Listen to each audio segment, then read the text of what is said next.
So, you finally finished your camper van. All that hard work is finally paid off. Time to hit the open road. Explore, investigate new places, travel. Got it all figured out. Except, where are you going to sleep? That's the dilemma. Today's video, we're going to go through all the options and see what is the right fit for you.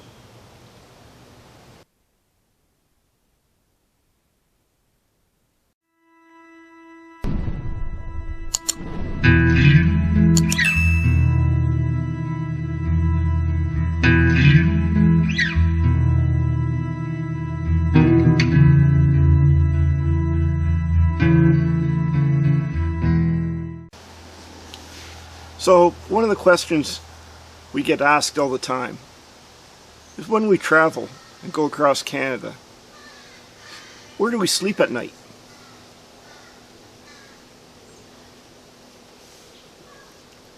Do we always sleep in a Walmart parking lot?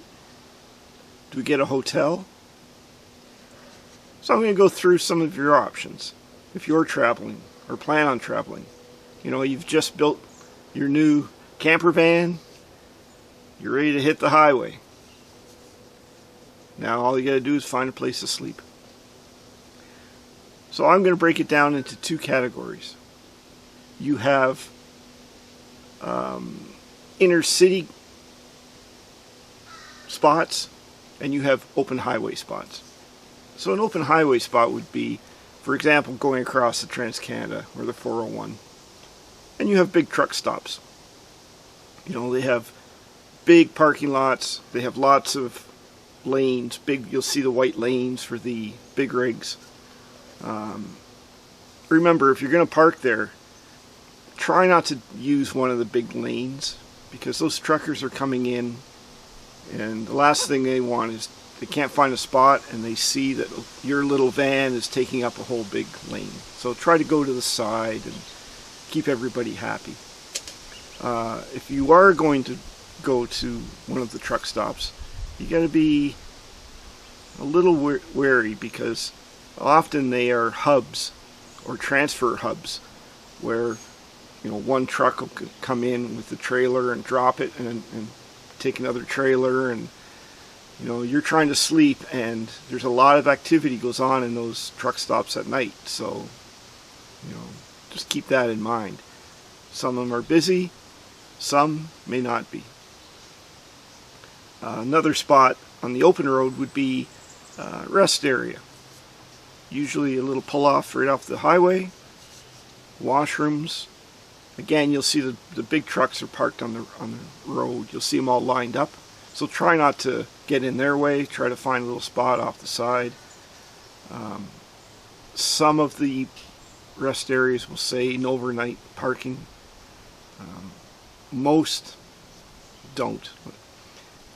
In the US, I see a lot of signs for no parking, but in Canada so far, really I don't see that many. Then you have what I call inner city parking, where that's where a Walmart would come in. You know, you pull into a Walmart parking lot, you may or may not see signs for no parking. Again, I don't see that in Canada very often. If I'm traveling in the States, yes. You know, as soon as I pull in, I'll see big signs, no overnight parking. So you have to respect that. You don't want security or the police knocking on your door in the middle of the night, you know, asking you to leave. One thing to remember though, in Walmart, it's not a campsite. So, and I see this often. I see somebody, you know, with their big fifth wheel or their motor home, and they've got the slide outs and they got the canopy out, and they might even have a barbecue going. That's really not what it's about. It's about driving late at night, looking for a quiet place to sleep, and then move on in the morning. It's not meant to spend 2 or 3 days, you know, in their parking lot. Another one that we like to use on the open road is a casino. Because usually the casinos, they have big parking lots. Most of the casinos that we've been to will have a sign saying RV parking, and there'll be a designated area, and it's big. You know, you can get in there with a fifth wheel or a, you know, a Class A, whatever you're driving. You can get in there with it. But in today's video, we're going to be looking at, because I have a camper van, we're going to be looking specifically at spots for camper vans. The big rigs, the fifth wheels, the travel trailers, the Class A's, you know, they have needs all their own. They need big spots. You know, they need big spots to turn around. They may need a spot to flush their tanks. So them finding parking to sleep and camper van people finding parking to sleep are separate things. So we'll just focus on camper van. So even though I classify it as, you know, open road and inner city, kind of two separate things, there is one thing that joins them, and that's anxiety. If you're not used to going in your camper van and sleeping for the night, at the beginning, there's lots of anxiety. You know, am I parked too close to somebody? Is there too many people here? Is there not enough people here? Is there enough lighting? Is there too much lighting? All these things are going through your head. It can be a restless night. You know, every noise you'll be hearing, you'll be peeking out to see what's going on, and you really won't get a good sleep. And this is only common. It's natural at the beginning. Once you get a few trips and overnights under your belt, life gets much easier. I have no trouble now finding us a spot and sleep really well. But it takes experience, and hopefully I can help you out today and get you on the open road and get you more comfortable with finding somewhere to sleep. So I thought in this video we're going to get some real life experience. We're going to pack up. Let's go for a drive. Let's go for an overnight stay. We'll find somewhere, I'm sure. So right now we're traveling on the 401. We're east of the city, and we're going to look for our first example of a good stop while you're traveling on the highway. We should see one here shortly.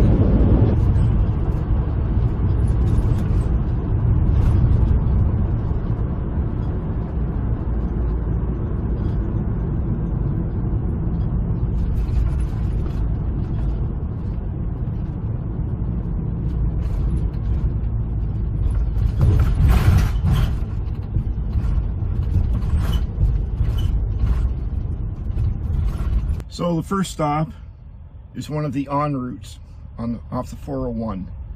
So this would be a good example of an open road stop. You know, right on the highway, pull over. These en routes are 24 hours, big parking lots. Again, you'll see big trucks here spending the night. Try not to use the same lanes that they use. 24-hour washrooms. There's a Tim Hortons, usually some kind of fast food place inside. But these will work when you're traveling, like on the Trans-Canada, or the 401. Just pull in, have a quick snooze or stay the night, and move on in the morning. So that was the en routes. Good example. Big parking lots, but they can be a little noisy at night because usually they're right beside the highway, so you're going to get that highway noise pretty much all night long. So next on the agenda is a truck stop. Lots of them along 401, so we'll just travel a little bit further and see if we can find one.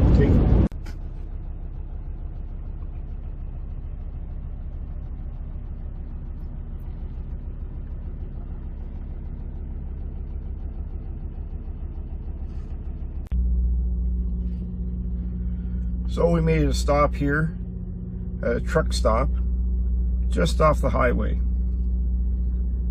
You can still hear trucks, the noise from the highway, but not too bad. There's a lot of these on the 401. There's a lot of them on the Trans-Canada from one end of Canada to the other. A lot of the names you'll see is Husky, Irving's, Flying J, even Petro-Canada. Petro-Canada has some big stops like this. So I would think this parking lot would hold at least 100 big rigs. But again, you're going to see, you know, most of them have the white lines painted for the trucks. Try to avoid parking in those. There's lots of spots on the side that you can park overnight. I see a lot of trailers with no trucks. So my guess is some of these are going to be picked up tonight. So some of the activity here at night, you know, could be fairly loud. One of the apps on your phone that you can use is called Trucker's Path, and you can look up the stops and it'll actually show you how many spots there are, and with live updates they'll show you how many spots are left. So that's a pretty handy tool. But this is just another example of the open road type stopping. You know, you're on the highway, you just want to pull over for a few hours, and this is what these spots are for. So a lot of them have a little convenience store, a lot of them have gas stations, some of them, like the Flying J and Irving's, actually have showers, so you can have a shower in the morning. But let's head off to more of a inner city type, also known as Walmart. Let's go see if we can find one of those.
So normally when we come into a town that we don't know, we look at all our options for sleeping.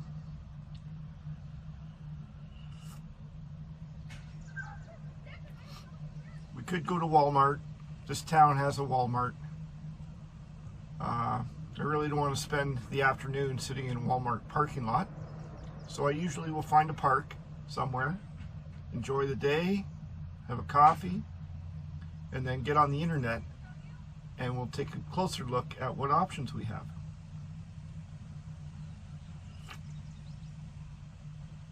I think we'll start with iOverlander. So as you can see, there's a few options here. iOverlander is showing 2 or 3 possible spots. One's at a trailhead, and one is at a park.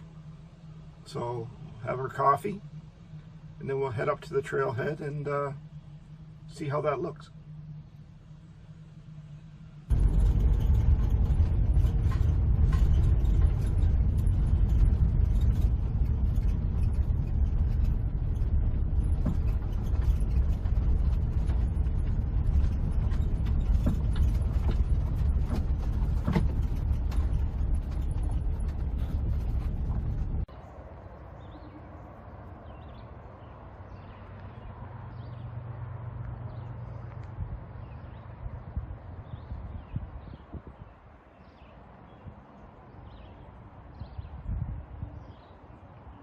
So this looks like a pretty nice spot. This would be one of the ones I put on my list to stay. Let's see what else we can find.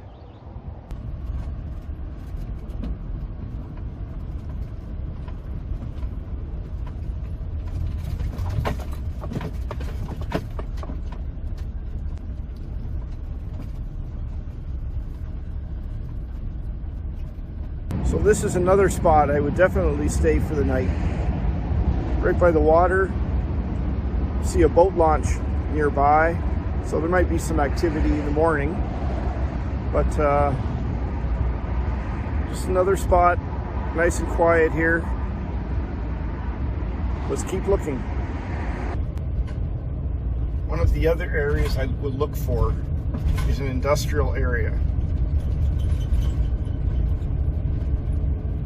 Somewhere where I can just come in quietly at night, park, and be gone in the morning.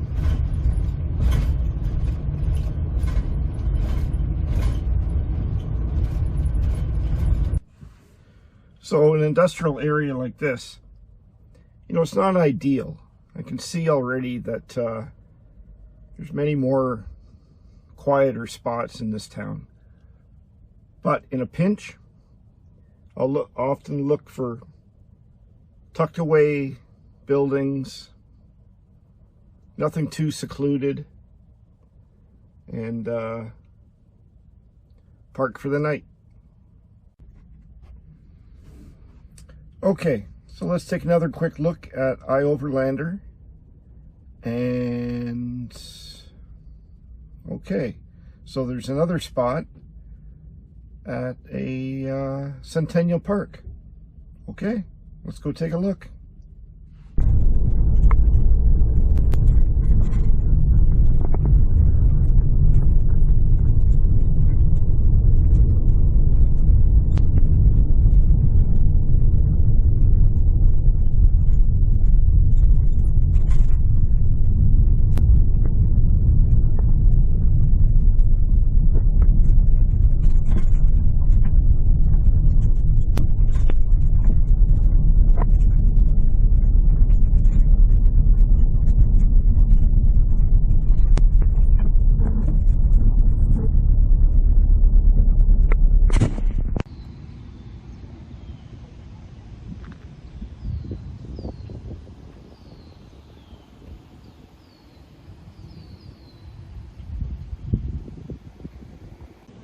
So this park looks like another really nice spot to spend the night.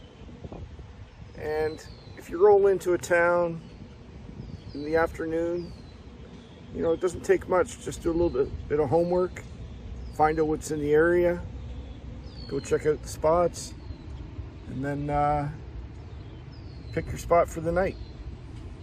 What I usually do, like I said, is check out the spots and then go spend the afternoon in a park like this, you know, grab something to eat.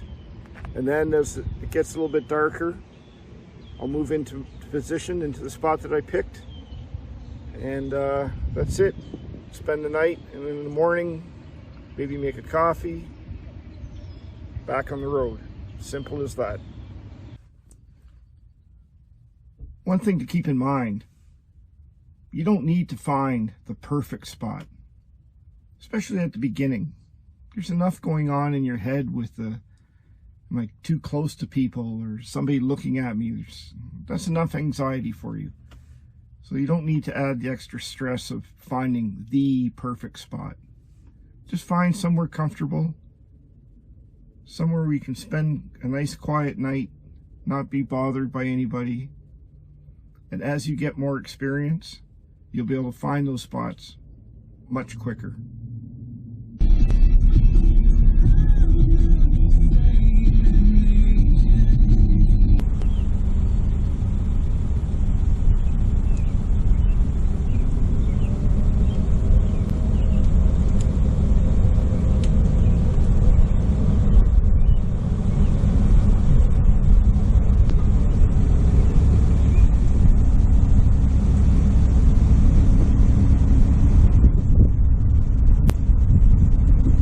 So, with every good plan, plan A and a plan B. So what I'll do if I can't find a spot, if I come into town and there's just nothing available, my plan B is to find a Ford dealership. They usually have a nice big parking lot, and I'll just park my van. Usually it's parked near the service center, and it just blends right in. Perfect. I'll spend the night here. In the morning, they don't open till 8 o'clock. I'll be long gone by then. But that's always a plan B.